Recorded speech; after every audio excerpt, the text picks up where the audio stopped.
मीरा, नमिता बोलतेय. अगं, आपण आता आशूचं डोहाळ जेवण करायचं ठरवलंय. मी बोलले गुरुजींशी. गुरुजींनी आजचीच तारीख सांगितली. म्हटलं तसंही आपण फक्त घरातलीच माणसं आहोत, त्यामुळे लगेच करायला काय हरकत आहे. आणि म्हणूनच तुला सांगते, घरातलीच माणसं आहोत, त्यामुळे एकटी अजिबात येऊ नकोस. पलाश आणि मिहीरला घेऊन ये. मी पलाशला वेगळा फोन करू का आमंत्रण करण्यासाठी? नको नको, म्हणजे तो ना बिझी आहे अगं खूप, आणि मिहीरची मॅच आहे शाळेमध्ये, त्यामुळे मी येईन, वेळेवर येईन. मीरा, असं परक्यासारखं का बोलतेस तू? मी नाही, काय नाही, येईन मी. जबरदस्ती केल्यासारखं नको वागूस. तू बाळाची आत्या आहेस ना. तू जर हक्काने नाही आलीस घरी तर मग ह्या डोहाळ जेवणाला काय अर्थ आहे? नमिता, कायम ताबडतोब कन्क्लुजन काढून कशी ग मोकळी होतेस तू? माझी मनस्थिती कधी वाईट असू शकत नाही का? कायम स्वतःचं दुःख, स्वतःचा आनंद ह्याचाच विचार असतो तुला. मला माझं काही आयुष्य नाहीये, मला काही प्रॉब्लेम असू शकत नाही आयुष्यात. अगं, पण तू माझ्यासारखी हायपर नाहीयेस ना. प्रत्येक वेळेला सोल्युशन अगदी शांत चित्ताने काढतेस आणि मलाही तसंच करायला सांगतेस.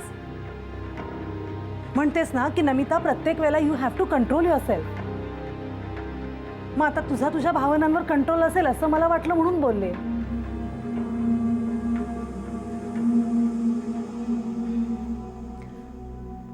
एनिवे, मी खूप मनापासून डोहाळ जेवणाचं आमंत्रण करायला फोन केला होता. तू तुझ्या सोयीने ये. बाय.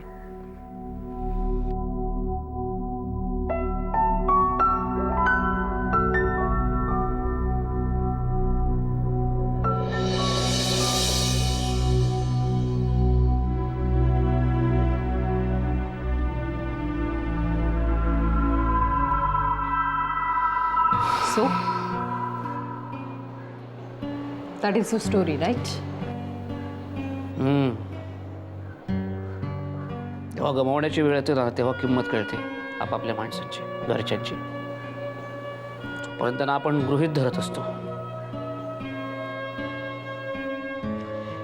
सिरियल्समधनं मी असे अनेक सीन केले किती, जेव्हा प्रत्यक्षात आपल्याच आयुष्यात जेव्हा अशा घटना घडायला लागतात ना, भीती वाटते, भयंकर वाटतं. तेव्हा कळतं की आपण किती वावगत केलो ते.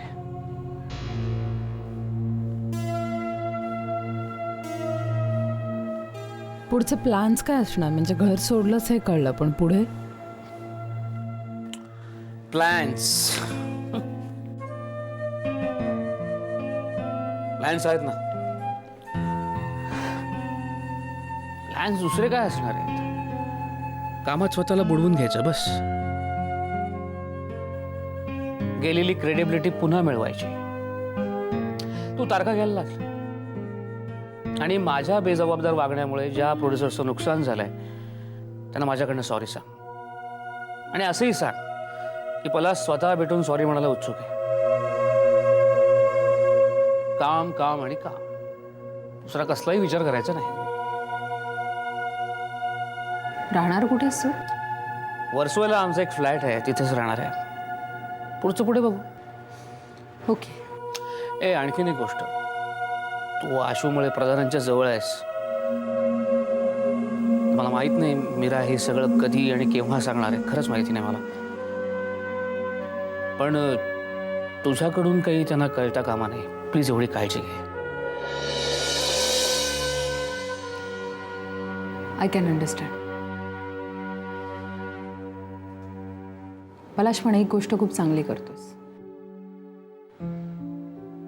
स्वतःला दारूत बुडवून घेण्याच्या ऐवजी कामात बुडवून घेतोस. That's great. All the best. Thank you very much. मला आता खरंच गरज आहे याची. थँक्स.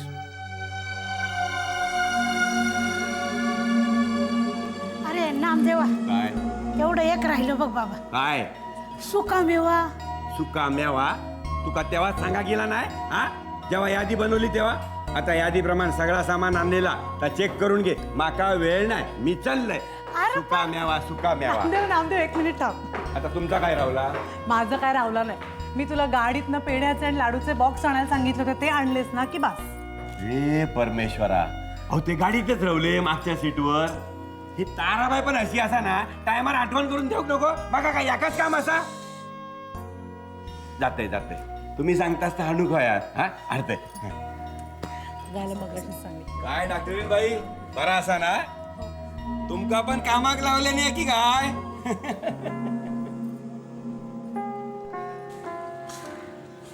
हाय. हाय. आलीस तू? हो, मी म्हणाले होते तुला मी वेळेवर येईन.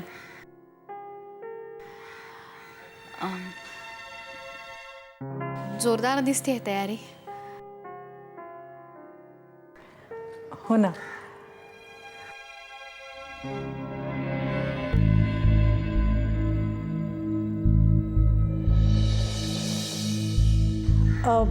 तुला काही हवंय? नको. तू बस ना. ताराबाई, मीराताई आल्यात, जरा बघा ना. मी आलेच. तू बस. वर्षा, मी तुला म्हणते ते सगळं बेडरूम मध्येच आहे, ते करून घेऊ आपण. मला दे तू, मी तयारी करते. हा चालेल, तसं मी तुला देते. माझ्याच घरी आज असं परक्यासारखं का वाटतंय? Meera, come on. इथल्या आनंदात सहभागी होणं हे तुझं कर्तव्य आहे आणि ते तू पूर्ण करणार आहेस.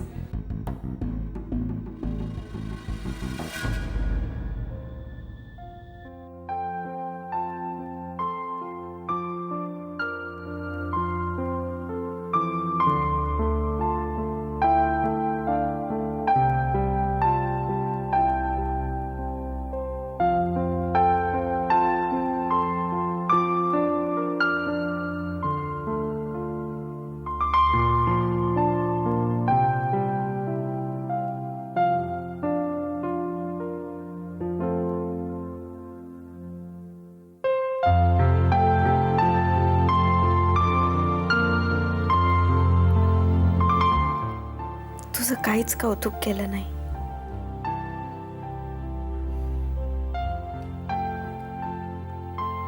माझा नाहीस म्हणत मी माझ्या अडचणीतच अडकून राहिले.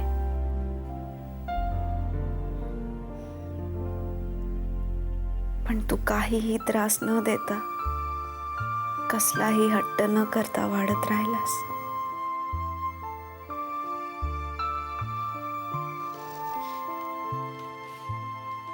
अजूनही मला बिलगून आहेस.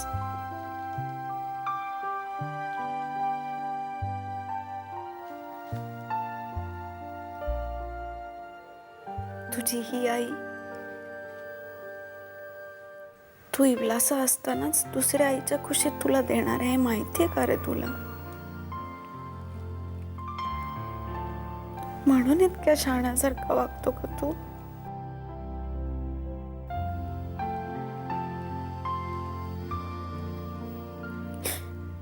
मला माफ करशील ना?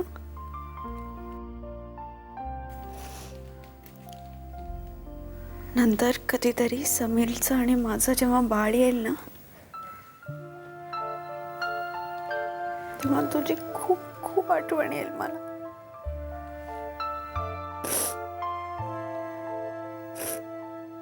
खूप मोठा सुखी हो.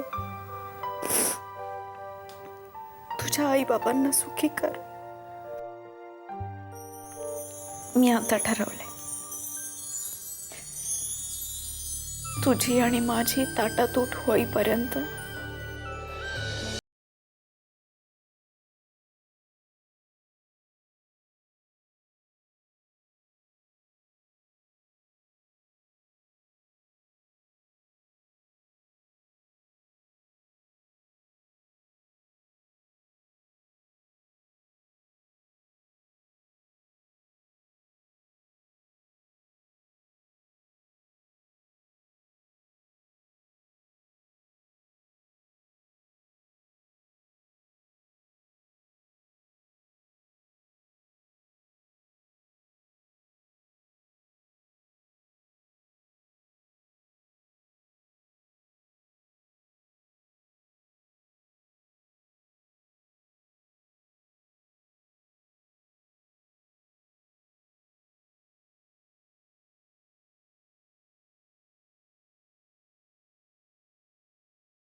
खूप उशीर झाला का मला? नाही ग अजिबात नाही. केवढी छान दिसतेस तू. खरंच हो. Thank you so much. मा तुम्ही सुद्धा मस्त दिसताय. आता काय आशू कुठे आहे? आशू तयार होते. जातेस तिच्याकडे? नाही नको. Let me have a surprise. By the way इतकं सगळं शांत शांत काय म्हणजे काय डान्स वान्स काहीच नाही आहे का? किटी, हे आपल्या घरचं डोहाळ जेवण आहे. हे फिल्मी डोहाळ जेवण आहे का? आणि महाराष्ट्रात असंच असतं. ओके, आमची सगळी गाणी बिणी ओटी भरल्यानंतर. मला माहित नाही, मी कधी अटेंड केलं नाहीये त्यामुळे. आशू मी बघते.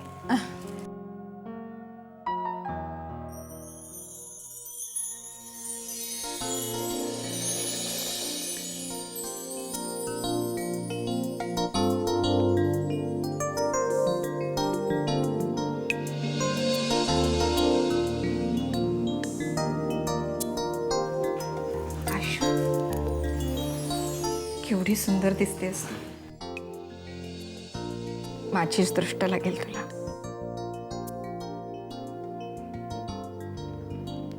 खूप सुखी हो. खूप मोठं पुण्य पदरात बांधतेस तू.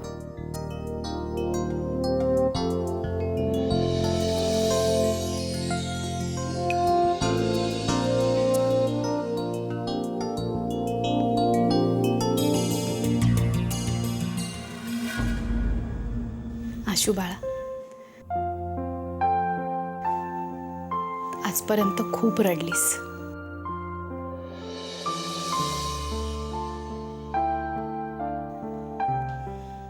यापुढचे सगळे दिवस असेच हसरे आणि प्रसन्न जाऊ देत.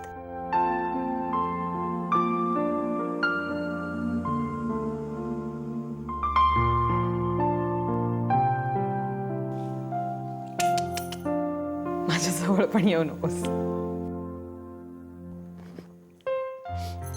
रडू येईल मला.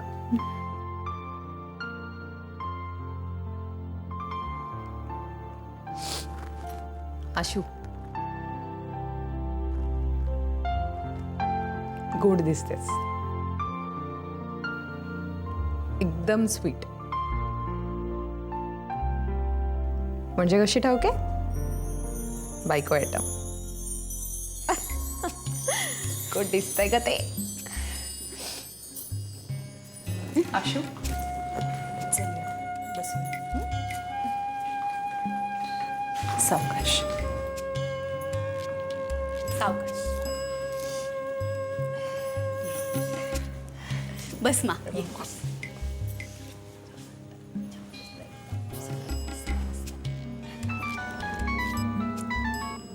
हॅलो, हां बोल सुजाता.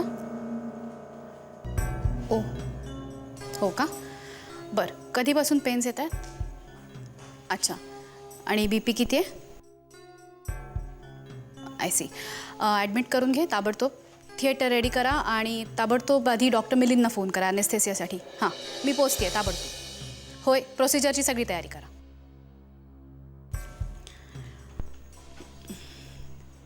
मा सॉरी, इमर्जन्सी आहे, मला ताबडतोब निघायला लागेल. आणि खूप कॉम्प्लिकेटेड केस आहे. मला माहीत नाही किती वेळ जाईल माझं ऑपरेशनमध्ये. हां, मला निघायला लागेल लगेच. अश्विनी सॉरी बाळा, पण मला निघायला लागेल. नमिता, मला वाटत नाही मी परत येऊ शकेन sir. I am very sorry, but you carry on please. हां, ओके, बाय.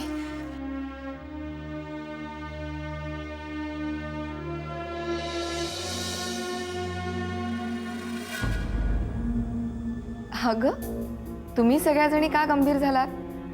इमर्जन्सी मीराला नाही आहे, ती सोडवायला गेली आहे. मा, पेनचं नाव ऐकल्यावर ना मला माझे डिलिव्हरीचे पेन्स आठवत आहेत. तुम्हाला सांगू, मला इतका त्रास झाला होता ना.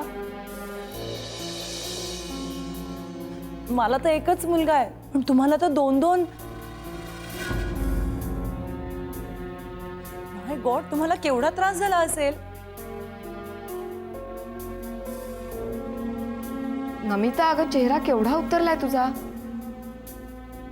सकाळपासून काही खाल्लंही नाही आहेस ना तू? ब्रेकफास्टही केला नसशील ना? नाही, इच्छा नाही झाली म्हणून नाही खाल्लं. अगं पण हे असं खाईन मी. ताराबाईंनी पुढची तयारी केली की नाही बघून आले. हां,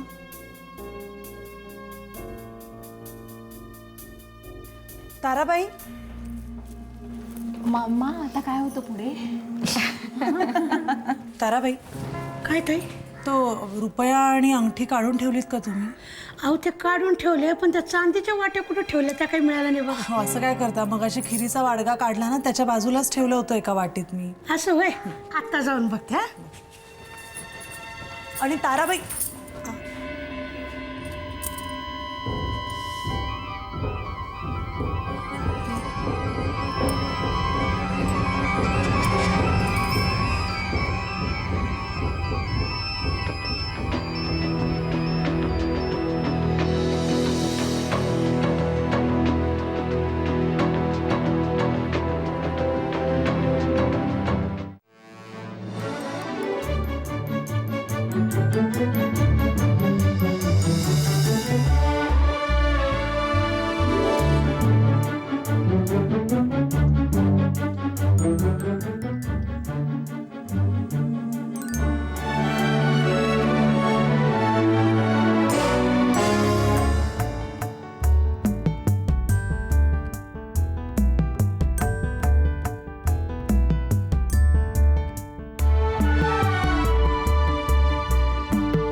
चला आशू, तुला ना आता या खिरीमधून रुपया किंवा अंगठी शोधून काढायची आहे. हा,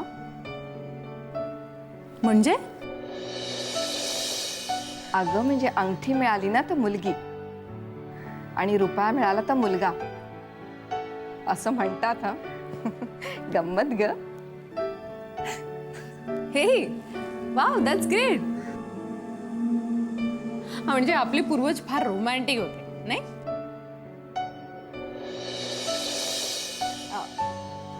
पूर्वज करेक्ट बोलले ना मी? आय डोंट नो, मला नाही माहित ग. एनिवेज, पण छान आहे. आपल्याला काय मुलगा झाला काय आणि मुलगी झाली काय सारखंच आहे ना? हा, पण मुलगी झाली तर जरा जास्त गंमत येईल नाही? काय गर्ल्स? गर्ल्स लाजल्या नको पटकन काढ. चल.